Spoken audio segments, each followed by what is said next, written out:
পশ্চিমবঙ্গ কোনো একটা নিছক ভূখণ্ড নয়। রামমোহন, বিদ্যাসাগর, বিবেকানন্দ, রবীন্দ্রনাথ, নজরুল, নেতাজির সাংস্কৃতিক নবজাগরণে বাঙালির যে ঐতিহ্য সৃষ্টি হয়েছিল তার সাক্ষী আছে উত্তরের পাহাড় থেকে লাল মাটির পথ ধরে দক্ষিণের ম্যানগ্রোভ অরণ্য। কিন্তু ভারত কেশরী ডক্টর শ্যামাপ্রসাদ মুখোপাধ্যায় না থাকলে হয়তো এই পশ্চিমবঙ্গ আমাদের ভারতের অংশ হতে পারত না, এই পশ্চিমবঙ্গের জন্মই হতো না।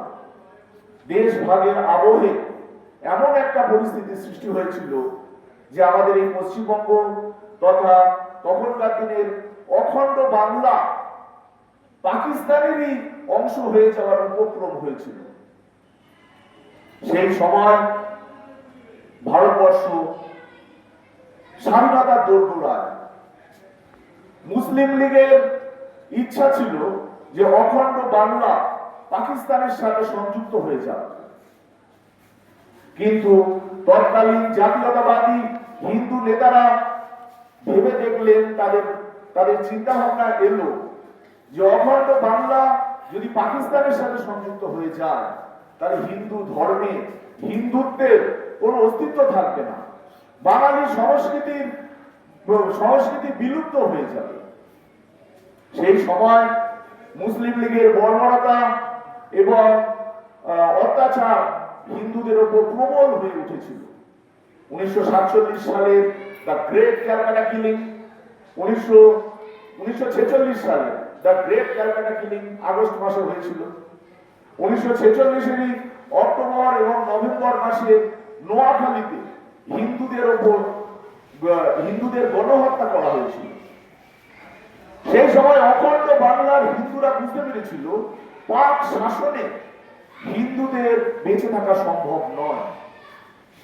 তৎকালীন জাতীয়তাবাদী হিন্দু নেতারা এবং হিন্দু মনীষীরা সেই সময় হিন্দুদের বেঁচে থাকার অধিকার নিয়ে আন্দোলন শুরু করেছিলেন যে আমরা হিন্দু, আমাদের আলাদা অধিকার দাও।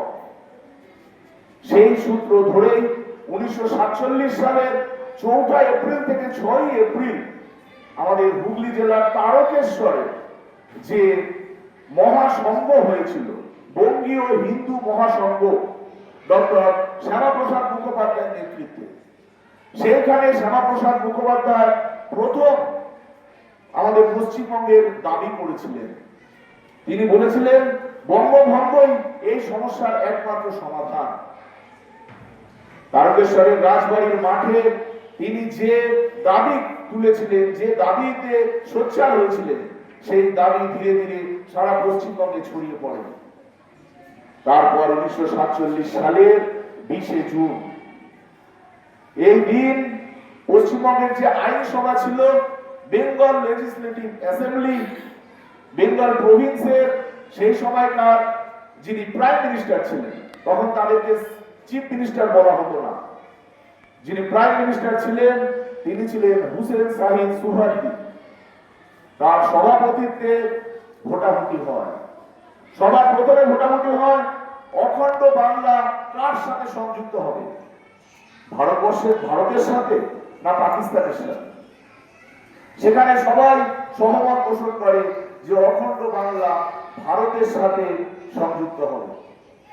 তারপরে ভোটাভুটি হয় যে অখণ্ড বাংলাই হিসেবে থাকবে নাকি দুটো আলাদা জাতি গোষ্ঠী, তখন যে জাতি তত্ত্বের ভিত্তিতে ভারতবর্ষকে দুটো ভাগ করার যে তত্ত্ব ছিল, যে তাহলে অখণ্ড বাংলা কোন দিকে থাকবে। তখন কিন্তু সেই সময় যে সদস্যরা ছিল তাদের মধ্যে দুভাগ হয়ে গেছিল। যারা মুসলিম মেজরিটি তারা বললেন আমরা পাকিস্তানের সাথে থাকবো, যারা নন মুসলিম মেজরিটি তারা বললেন যে না, আমরা ভারতবর্ষের সাথে থাকবো। এই 20 জুন প্রকৃতপক্ষে বঙ্গভঙ্গ হয়েছিল জাতির তত্ত্বের ভিত্তিতে। মুসলিম মেজরিটি হয়ে গেল পূর্ব বাংলা, আর যারা নন মুসলিম মেজরিটি তারা আমরা চলে এলাম পশ্চিম বাংলা। তাই এই 20শে জুন যতই রক্তের দাগ থাকুক, যতই দেশভাগের যন্ত্রণা থাকুক, এই 20শে জুনকে আমাদের সরকার পশ্চিমবঙ্গ দিবস হিসেবে পালন করার ঘোষণা করেছে। আজ 20শে জুন 2023 সাল থেকে এই দিনটাকে আমরা পশ্চিমবঙ্গ দিবস হিসেবে পালন করছি। আজকের দিনটা আমাদের কাছে হিন্দুত্বের এবং হিন্দু ধর্মের প্রতিষ্ঠা দিবস। তা না হলে হিন্দু ধর্ম এতদিনে বিলুপ্ত হয়ে যেত। কোন ঐতিহাসিক ঘটনা যাতে ধুলোয় চাপা না পড়ে যায়, কোন ঐতিহাসিক বিকৃতি যাতে না ঘটে, তাই আজকের দিনটা আমাদের কাছে পশ্চিমবঙ্গের ইতিহাসে বিশেষভাবে গুরুত্বপূর্ণ। পশ্চিমবঙ্গ এবং পূর্ববঙ্গ এই দুটো অংশে অখণ্ড বাংলা বিভক্ত হওয়ার পর স্যার রিচার্ড র্যাডক্লিফকে দায়িত্ব দেওয়া হয়েছিল যে কিভাবে দুটো বঙ্গের মধ্যে সীমানা টানা হবে। পশ্চিমবঙ্গ এবং পূর্ববঙ্গের সীমানা টানার ক্ষেত্রে তিনটে বিষয়কে গুরুত্ব দেওয়া হয়েছিল। একটা হচ্ছে ভৌগোলিক অবস্থান, 2 যোগাযোগ ব্যবস্থা এবং 3 জনঘনত্ব, কোন সম্প্রদায়ের মানুষ ওই অঞ্চলে বেশি থাকে তার উপরে গুরুত্ব দেওয়া হয়েছিল, যেটা 1941 সালের আদমশুমারির হিসেবটাকে কনসিডার করা হয়েছিল।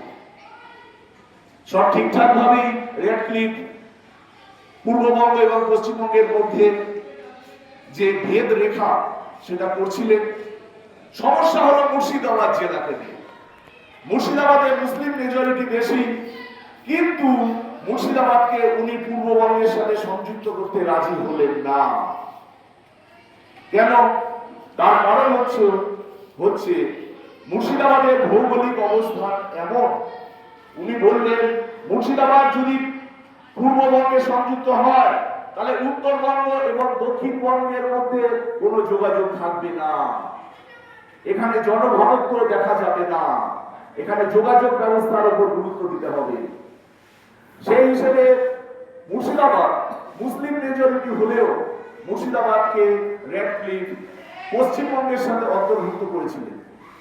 তারপর ধীরে ধীরে পশ্চিমবঙ্গের মানচিত্র 1956 সালের রাজ্য পুনর্গঠন কমিশন পর্যন্ত পরিবর্তিত হয়েছিল। 1950 সালে কুচবিহার পশ্চিমবঙ্গে সংযুক্ত হয়েছিল।